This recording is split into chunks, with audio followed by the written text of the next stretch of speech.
Hi everybody and welcome to our video series on basics of MSK physical exam.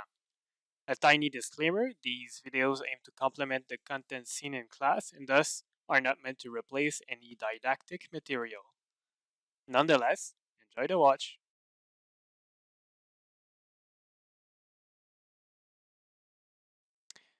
First, it is important to look at the mobility as it tells us how globally the joint and muscles work together and how much they're affected by the injury or health condition.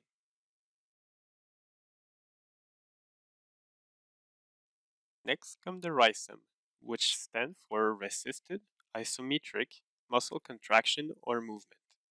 It is a concept that is usually not taught in med school, but frequently used by MSK professionals to assess for muscle or tendon injuries, as well as their attachment to the bones.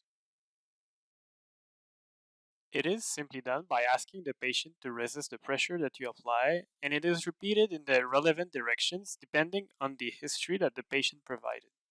In general, each movement corresponds to a specific muscle or muscle group.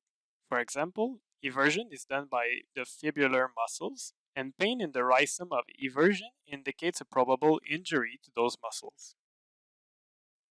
Next up is ligament testing. Here, only techniques for the anterior tibiotalar ligament are shown, since it is the most common injured ligament in the ankle.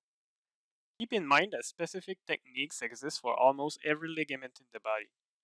An MSK ultrasound, an MRI, or a PT consult will greatly help in the evaluation of this kind of injury. When injured, a ligament is usually painful to touch and stretching, depending on the grade of injury. So this is why we use these techniques that are shown here, because they put tension in these structures.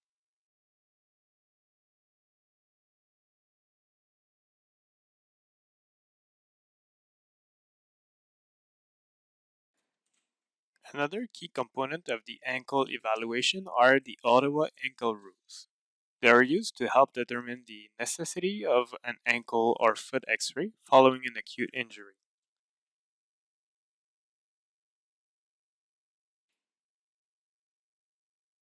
In this sequence, the professional is showing you how to proceed with the palpation of each point that fall under the Ottawa ankle rules.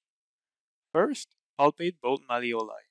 If it reproduces pain either at the tip or up to 6 centimeters along the posterior aspect of one of the malleoli, the test is considered positive.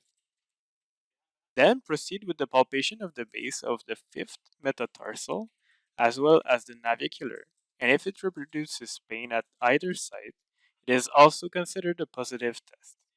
Finally, if the patient is unable to walk 4 steps or more, both right after the injury and in the ER, radiographs are indicated.